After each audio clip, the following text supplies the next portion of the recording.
Hi, I'm Ann Osborne. I'm one of the ministers here at Highland Presbyterian Church. And this afternoon I'd like to take you through my backyard and just show you some wonderful plants, trees, and flowers that are growing here. The people who owned this house before us loved the outdoors, and they planted lots and lots of trees and bushes. And this was their forever home until they unexpectedly decided to move to the Midwest to be with their grandchildren and their children. And so we were the beneficiaries of being able to purchase their home. Since Ken and I spend so much of our time being pastors to other people, we don't spend much time weeding, and we've discovered that that's a problem with you when you have a yard as big as this. So what I'd like to do is just talk to you a little bit about what we discovered last year in the weed, which we thought was the milkweed that would grow monarch butterflies, only we discovered that it was pokeweed, and I'd like to show you that right now.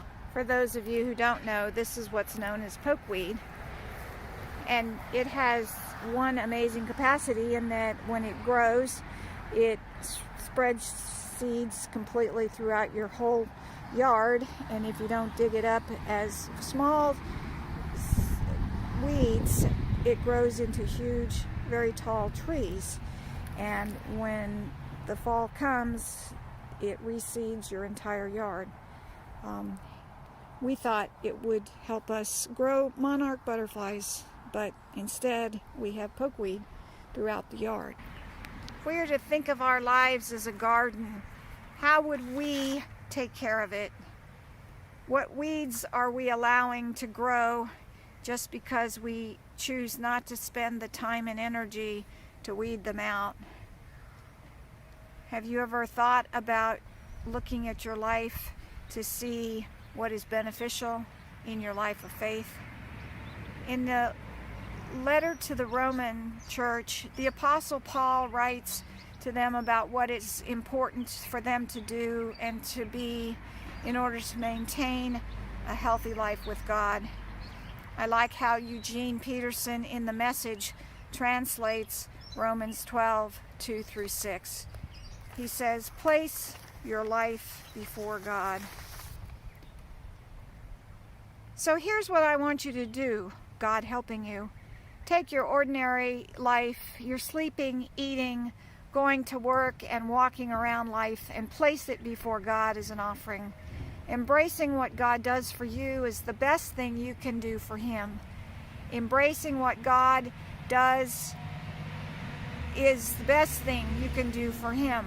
Don't become so well adjusted to your culture that you fit into it without even thinking.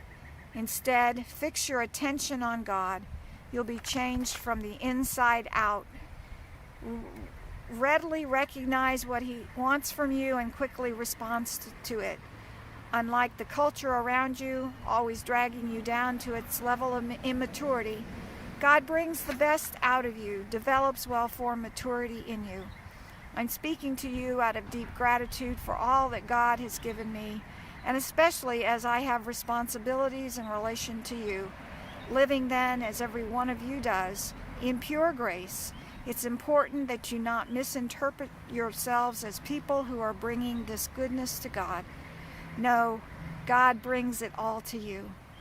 The only accurate way to understand ourselves is by what God is and what He does for us, and not by what we are and what we do for Him. So as we all continue to figure out what's coming next, maybe the best way to proceed is to take everything we do in our ordinary lives and give it to God as an offering. Be healthy and stay fruitful in your faith today.